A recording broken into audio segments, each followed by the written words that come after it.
Taksonomi tumbuhan adalah ilmu yang mempelajari tentang penelusuran, jadi harus dilakukan eksplorasi, ditelusur ya, bagaimana asalnya, dari mana asalnya, kemudian dia ditanam mulai kapan, kayak gitu. Nah, kemudian ada penyimpanan contoh setelah diambil, kemudian disimpan. Kemudian ada pemberian nama, jadi dikasih nama sementara. Kemudian mengidentifikasi atau pemahaman, memberi identitas atau memberi julukan gitu ya. Oh, yang namanya Bagas tuh cowok ternyata ya. Rambutnya agak tipis ikal gitu. Nah, itu adalah ciri. Kemudian beda dengan Arjun yang rambutnya ikal agak panjang. Gitu. Jadi ada penciri, ada pembeda. Gitu. Kemudian ada proses pengelompokan atau klasifikasi. Ini termasuk kelompok siapa, masuk ke kelompoknya apa gitu.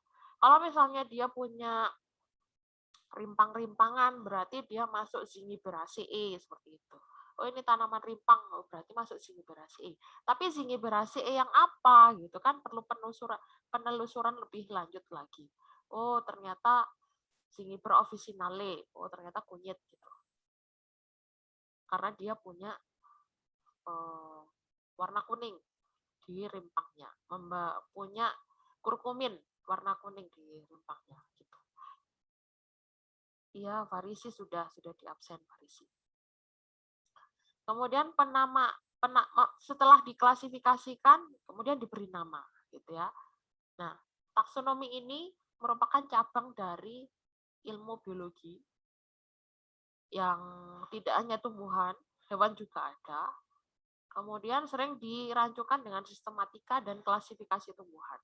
Kalau sistematika itu berkaitan dengan kita membandingkan spesies yang ada sekarang dengan spesies yang sudah nenek moyang, sudah punah, sudah apa gitu. Sehingga bisa ditelusur, oh ini keturunannya siapa gitu. Jadi kalau taksonomi itu dan sistematika itu ya mirip-mirip lah tapi beda. Tuh.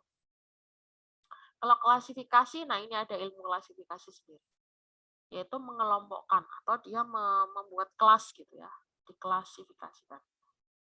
Gitu.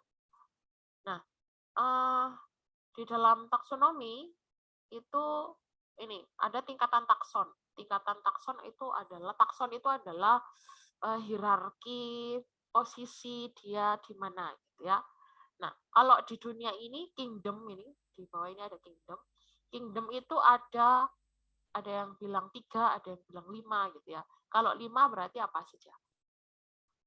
Lantai, Animalia, fungi, fungi, protista, protista, satu lagi, terus apa lagi ya?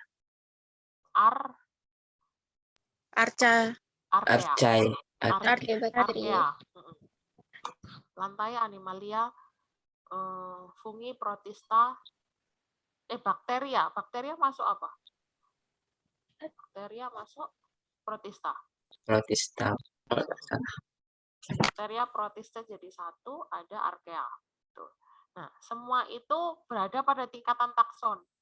Nah, di bawah pengelompokan itu ada lagi filum. Misalnya nih di tumbuhan tuh ada Angiospermae, Gymnospermae gitu ya. Masih ada 2 filum itu. Kemudian di bawahnya lagi ada Magnoliopsida gitu, yang berbunga. Kemudian ada ordo. Ordo itu yang les-les itu yang berakhiran les-les. Liliales, Zingiberales, Sapindales kayak gitu. Kemudian ada family. Family ini biasanya diakhiri dengan AE. AE misalnya Fabaceae, kemudian Oaceae, bambu-bambuan, kemudian apa lagi ya? Terong-terong, Solanaceae, terong-terongan cabai, terong, tomat itu masuk tuh. Kemudian sawi gitu-gitu, kubis, Brassicaceae gitu ya. Jadi AE. Nah, 2 di bawahnya, genus dan family, ini biasanya tersusun dalam satu nama. Jadi nama tumbuhan itu kan terdiri dari 2 ya, Mangifera indica, Oryza sativa, Hibiscus rosa sinensis, kalau itu 3. Kemudian apa lagi ya? Arachis hypogea kayak gitu ya. Nah, itu 2 spesies. Nama pertama, nama spesies terdiri dari 2 kata. Nama pertama itu menunjuk pada genus. Dia pada kelompok apa? Ya, genus. Nama kedua itu menunjuk pada spesies. Nah, 2 nama ini, 2 genus dan nama spesies ini itu sudah mengarah pada karakter, sudah mengarah pada ciri, sudah mengarah pada sifat yang dimiliki. Misalnya, Oryza sativa. Oryza itu dari kata origin yang dia memang hanya tumbuh di daerah Asia saja. Di Eropa dia enggak ada. Jadi yang makan nasi kan cuma orang Asia kan. Di Indonesia gitu. Di mana? Cina itu kan makan nasi beras, itu Jepang gitu ya. Itu makan beras, makan nasi. Nah, origin dia hanya ada di Asia. Kemudian sativa itu dari kata budidaya. Jadi sativa itu di budidaya. Jadi Oryza sativa adalah tanaman yang asli origin dari satu tempat yang dibudidayakan. Gitu.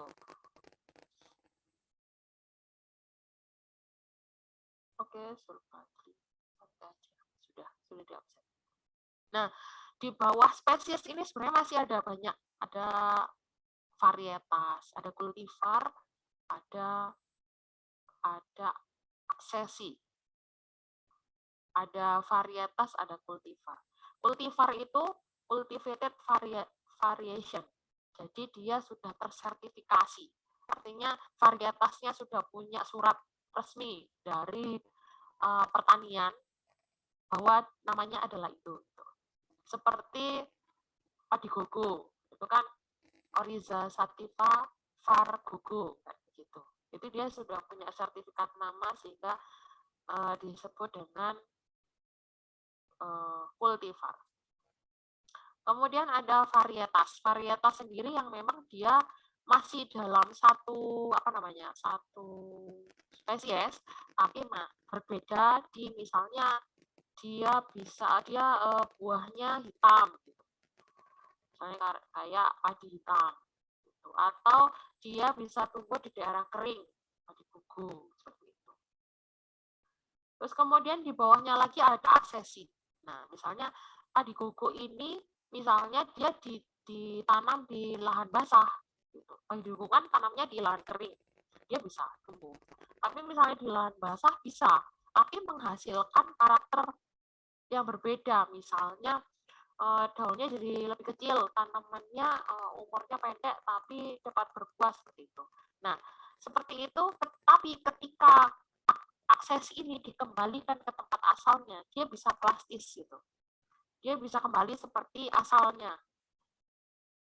Seperti padi gugur biasanya, dia di lahan kering, dia tetap bisa tumbuh seperti biasa dan bisa panen sesuai dengan jadwalnya. Gitu. Tapi ketika ditanam di tempat yang lingkungannya berbeda sedikit, dia menunjukkan variasi aksesi. Jadi memang aksesi itu berkaitan dengan kondisi lingkungan. Kalau misalnya apalagi ya, bougainville gitu. Bougainville itu kan kebanyakan bunganya merah. Bougainville kebanyakan bunganya merah. Tetapi ketika bougainville itu ditanam di tanah dengan kadar sulfur yang tinggi, maka dia bisa jauh lebih cerah gitu. Ada yang kuning, ada yang ungu gitu. Jadi kadar sulfur ini mempengaruhi klorofil dan antosianin pada tumbuhan tertentu gitu. Tapi kalau dikembalikan ke tempat semula dia plastis gitu. Kembali lagi warnanya seperti asal. Nah, itu aksesi. Gitu. Di bawah spesies. Nah, untuk mengidentifikasi tanaman-tanaman itu sebenarnya taksonomi ini tujuannya apa sih gitu. Nah, untuk penemuan flora-flora di dunia. Kita di Indonesia ini termasuk negara yang tropis dengan cahaya matahari yang penuh sepanjang tahun. Paling mendung ya 1-2 jam lah gitu, atau 1-2 hari. Kemudian selebihnya sinar matahari tetap ada dan itu tetap Di tempat lain yang tidak hujan pun tersinari selama jam penyinaran dari pagi sampai menjelang fajar, menjelang sore, gitu ya. Nah, karena sinar matahari yang penuh itulah sehingga Indonesia ini mempunyai potensi untuk keberagamannya atau biodiversitas tumbuhannya itu semakin tinggi. Kita tahu bahwa tumbuhan itu sangat bergantung pada cahaya untuk proses fotosintesis. Jadi ketika pemenuhan cahaya itu maksimal, maka akan banyak tumbuhan yang diuntungkan. Yang tumbuhan yang mengalami fotosintesis. Gitu. Sehingga ragamnya akan semakin banyak. Kemudian dengan adanya banyaknya itu, masih banyak tumbuhan yang belum teridentifikasi. Masih banyak tumbuhan yang belum diberi nama, masih banyak tumbuhan yang belum diketahui potensinya. Sehingga tugas kita sebagai biologi, sebagai taksonom seperti saya, itu tugasnya adalah eksplorasi. Mengeksplor, misalnya di daerah Jawa Timur, ini ada berapa hutan gitu ya. Berapa hutan, misalnya di Alas Purwo, di Banyuwangi, yang sering kita kunjungi ya. Kalau KKL itu, anak biologi itu, langganannya adalah ke Alas Purwo itu. Nah, di sana ragam floranya banyak banget. Gitu. Ragam floranya beragam. Sehingga perlu adanya identifikasi. Sebenarnya proses identifikasi sendiri itu tanamannya nggak ngurus gitu, nggak ngurus dia diberi nama siapa, yang penting dia melakukan pertumbuhan, dia tumbuh dengan baik, tersinari matahari, bisa melakukan fotosintesis gitu. Tapi bagi kita yang memanfaatkan, bagi manusia yang memanfaatkan, tumbuhan itu perlu gitu, karena ini potensinya sebagai apa sih? Kalau dia punya metabolit sekunder banyak, alkaloid, ada alkaloid, flavonoid, tanin, kemudian dia punya aromatik tersendiri gitu, itu punya potensi yang besar bagi kita misalnya sebagai tanaman obat gitu, atau sebagai tanaman aromatik, atau misalnya dia punya kadar amilum yang tinggi, maka bisa dijadikan alternatif pangan misalnya gitu. Atau dia punya serat yang tinggi, serat selulosa atau lignoselulosanya tinggi sehingga tidak mudah terurai dan itu dijadikan sebagai bahan bangunan misalnya seperti itu, alternatif bahan bangunan. Nah, seperti potensi-potensi itulah yang akan kita manfaatkan dengan tujuan memberikan nama, sehingga kalau kita memberikan nama kemudian ada sistem klasifikasi terkait dan menyeluruh, ini termasuk kelompok siapa, bisa diketahui asal usulnya. Oh, ini termasuk rumput-rumputan Poaceae. Oh, ternyata selulosanya tinggi. Mungkin bisa jadi dia sebagai bahan untuk SBS, genteng atau yang lainnya, karena lignoselulosa itu tidak mudah untuk diurai. Kemudian proses penamaan ini itu memberikan informasi ke seluruh orang. Jadi memberikan informasi, saya itu taksonom, termasuk yang taksonom dan bergabung dalam kelompok pemerhati taksonomi tumbuhan Indonesia itu. Setiap 2 tahun sekali saya ada kongres di mana kita nge-share yang sudah kita dapatkan selama 2 tahun itu apa. Gitu. Jadi selama 2 tahun tanaman-tanaman apa yang belum dikenal orang, terus belum dikelompokkan, belum ada tata namanya, itu kita sharing ke sesama taksonom.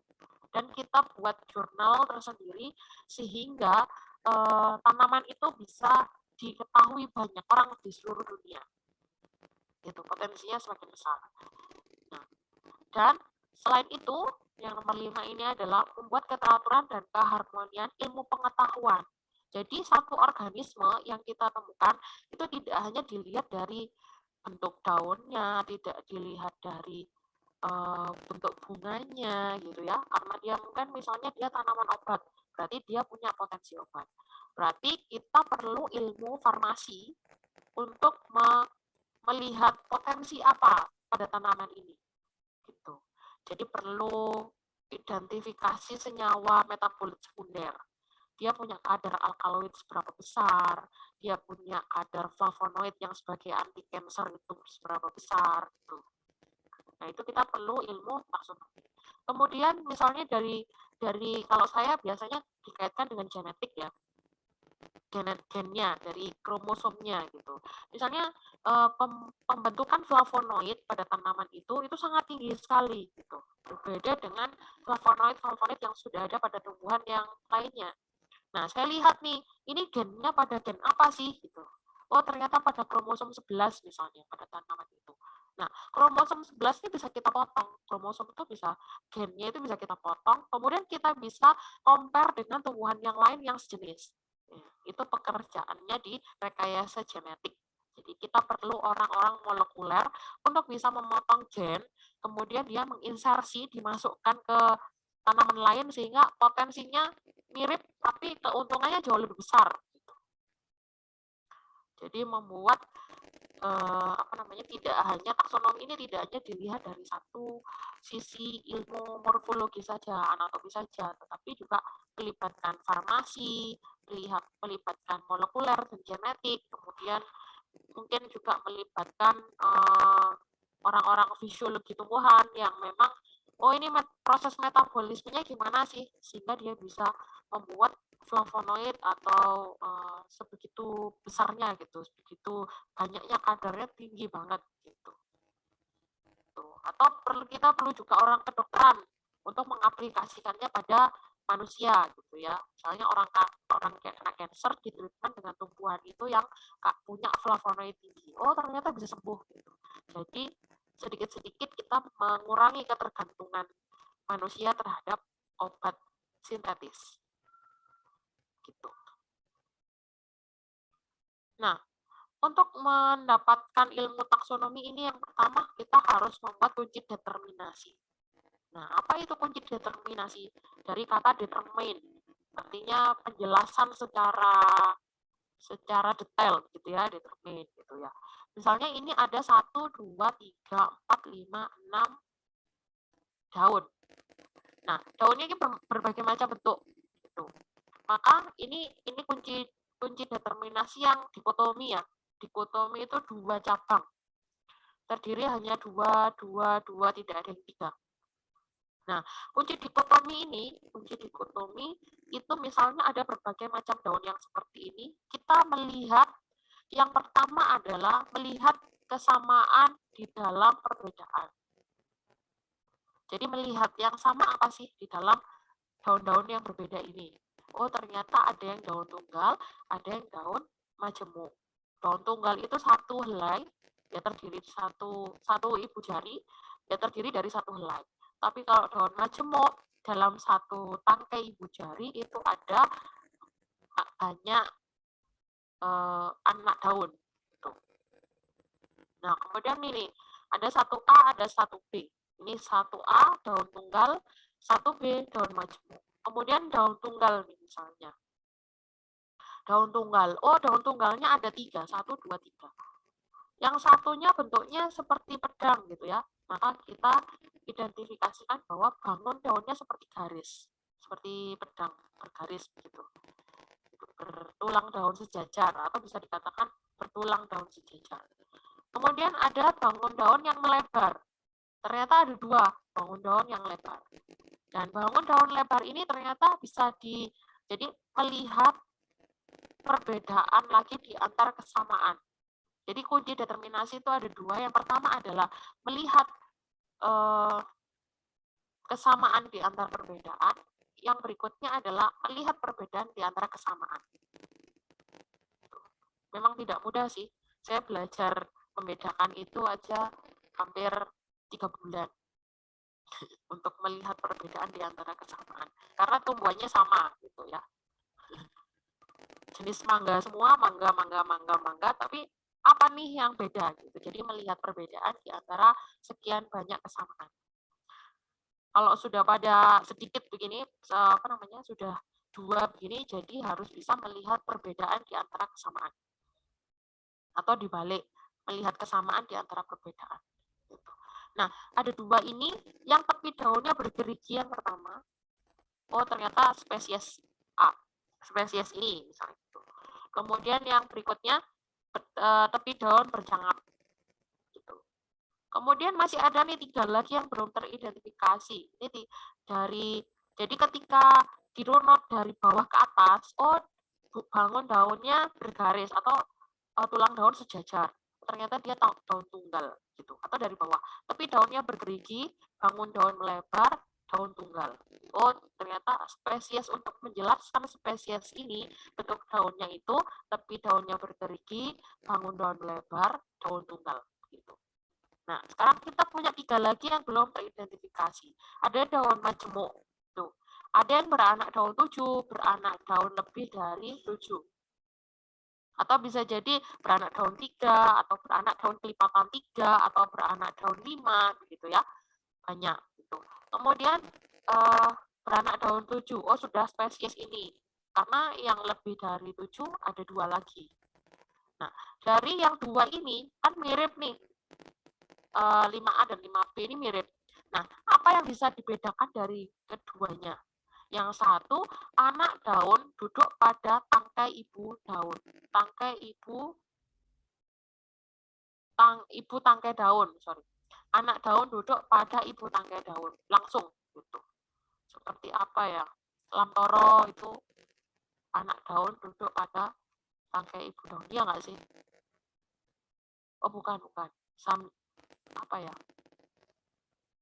Yang langsung itu. Oh, blimbing, daunnya blimbing. Itu anak daun langsung duduk pada tangkai ibu daun. Kemudian anak daun duduk pada cabang tingkat 1 dari ibu tangkai daun. Ini kayak kelor, tahu kelor? Kan dia cabang utama, kemudian ada ibu tangkai daun, kemudian ada cabangnya, kemudian anak daunnya itu duduk pada cabangnya, bukan pada langsung ibu tangkai daunnya. Gitu. Jadi dibedakan lagi. Gitu.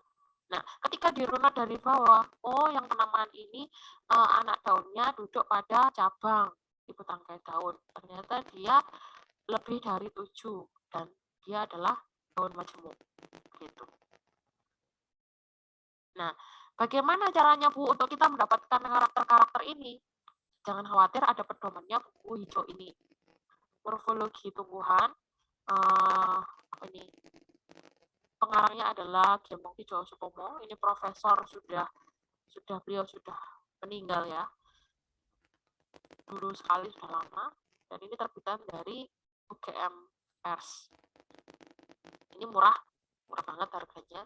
Tidak sampai 50.000 sudah didapatkan. Mungkin kalau anak Malang bisa dapat di Wilis, bisa dapat di mana Gramedia atau Togamas gitu ya. Harganya tidak terjangkau. Kalau misalnya di tempatnya tidak ada toko buku, bisa beli online juga banyak, di Shopee banyak yang jual.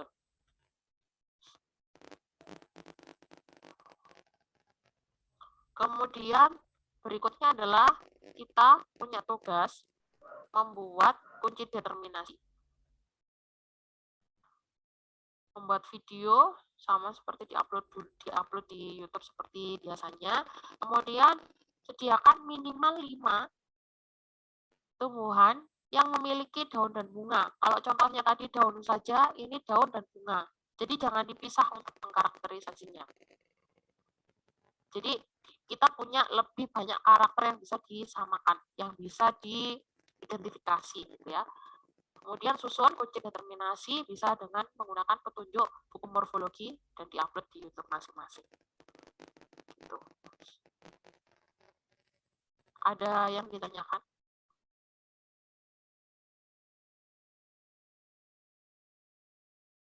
Terkait tugasnya? Maaf Ibu, izin bertanya. Iya, silakan. Bu, itu berarti kita mencari daun sama bunganya, terus mengidentifikasinya tuh tentang apa aja ya Bu? Ya itu bebas. Saya kan nggak bisa menentukan. Saya kalau misalnya gini, oh tumbuhannya harus ini, harus spesies A, kan tidak. Tidak semua tempat itu ada, kecuali kita praktikum di kampus gitu ya. Praktikum di kampus maka tumbuhannya pasti tersedia. Saya yang pastikan yang populasinya banyak gitu ya. Tapi karena saya nggak bisa ngontrol kalian ngambil tanaman apa saja, maka tanamannya bebas. Maka yang menjadi karakter adalah lihat sekali lagi, lihat karakter yang sama. Jadi untuk menentukan karakter itu gimana, Bu? Pakai buku ini. Pakai buku ini, morfologi tumbuhan ini. Di sini semua ada. Diterangkan mulai akar, ada akar serabut, akar tunggang, akar gantung, akar anggrek itu akar apa ya? Akar yang nggak di tanah itu ada. Macamnya banyak. Kemudian batang. Batang itu ada yang berongga, ada yang bersegi, ada yang bersisi, ada yang seperti kupu-kupu, ada apa macam-macam. Kemudian daun, ada bangun daun bulat telur, ada bangun daun elips, ada bangun daun apa ya? Apalagi banyak. Kemudian tepi daun rata, tepi daun bergerigi itu ada semua di sini. Ya, saya nggak ada di rumah, adanya di kampus. Kalau saya sedang di rumah ini jadi nggak bisa buka per halaman gitu ya. Nah gitu. Itu ada semua karakternya bisa kalian cari di sini. Gitu. Nah, tanaman yang kalian dapatkan itu gini, saya berikan contohnya ya.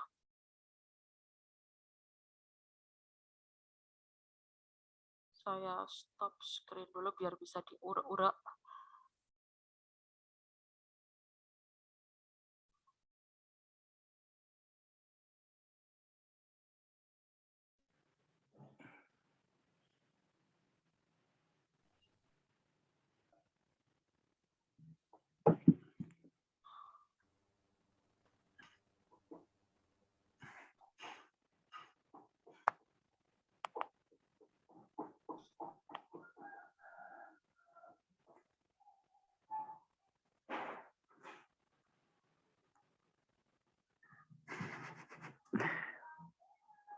Kok nggak keluar ini?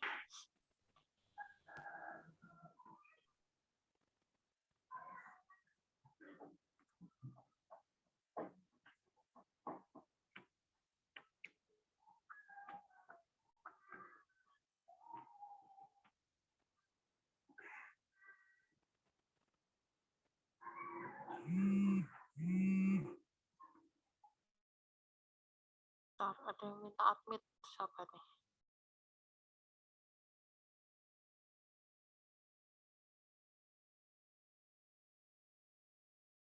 Bekas mana? Saya jadikan ini ya, host ya, co-host. Nanti kalau ada temennya yang masuk, tolong diadmitkan. Lupa. Bukan ini, bukan ini.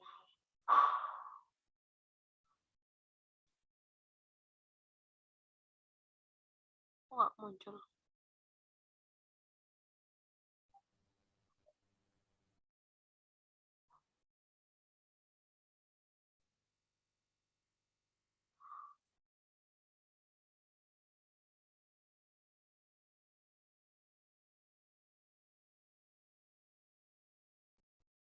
Udah nampak screen-nya? Nampak. Oke. Nah, saya contohkan di bawah.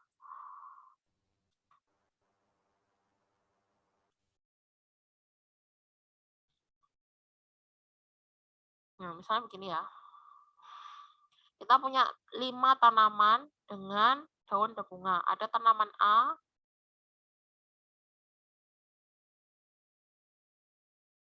ada tanaman B, ada tanaman C,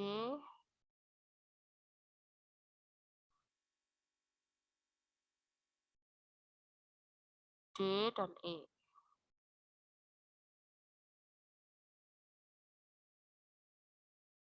Nah, masing-masing punya daun dan bunga. Kita lihat perbedaan dari seluruhnya.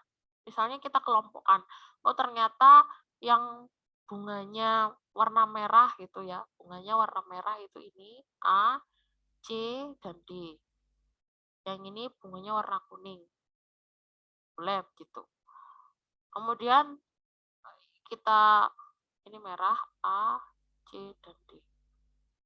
Berarti pertama adalah dari bunga dulu. Kalau tadi dari daun, maka dari bunga. Buatlah kuncinya dikotomi, berarti 2 cabang. Jangan sampai ada cabang ketiga gitu ya. Jadi 2 cabang. dari bunga. Berarti 1A dan 1B. Yang 1A bunga merah. BM. Saya singkat aja.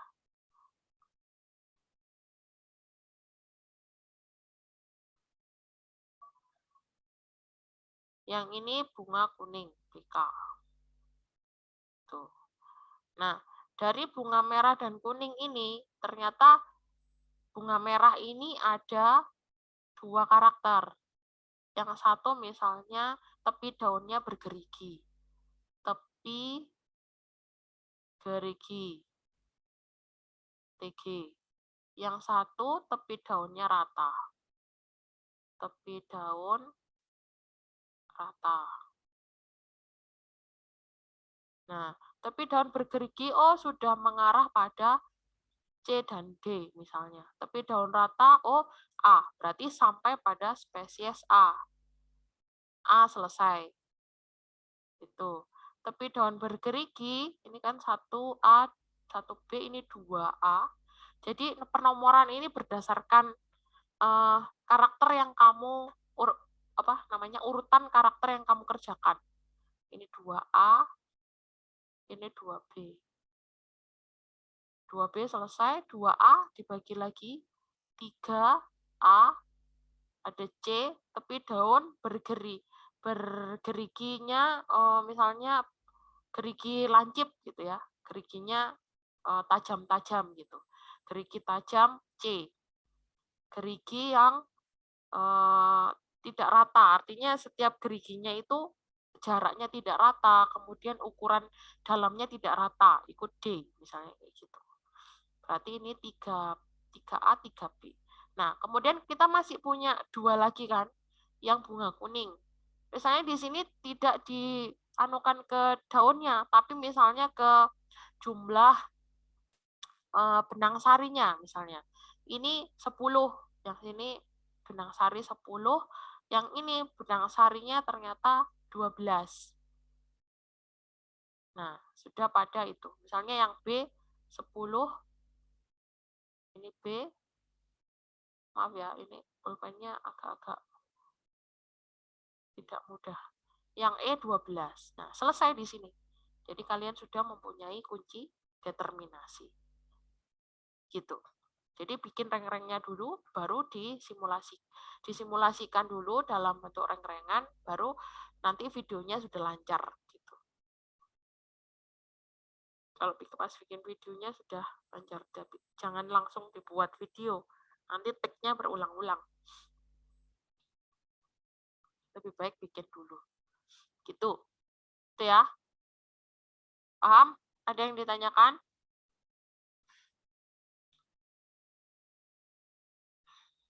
Ada yang ditanyakan?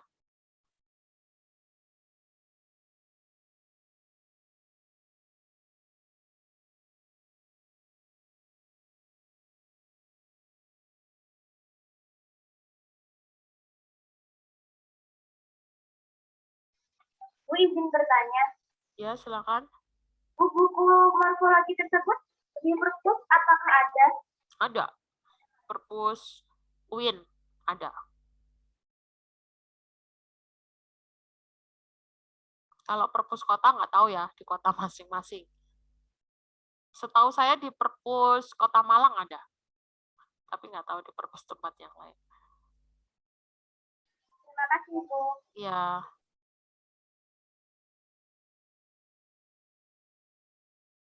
Kalau boleh pinjam kakak tingkatnya yang satu kota boleh dipinjamkan kalau ada kakak tingkat yang biologi. Anak biologi pasti punya karena itu adalah apa ya? Kitab sucinya anak biologi ketika di semester 2, 3 gitu. Atau 3, 4 yang sudah menempuh SPT itu pasti punya. Mohon maaf, Bu, izin bertanya. Ya, silakan. Kalau misalkan beli itu ada di Gramedia apa enggak? Ada banget, ada banget. Terima kasih, Bun. Gramedia, Togamas, kemudian toko buku, apalagi ya toko buku tuh siswa enggak ada. Apalah itu toko buku itu pasti ada. Kalau nggak ada ya beli online aja. Gitu. Beli online itu ada. Paling sekitar antara 30 sampai 40 ribuan harganya. Tidak mahal. Ya sekali beli pulsa lah, paketan internet gitu ya. Gitu. Itu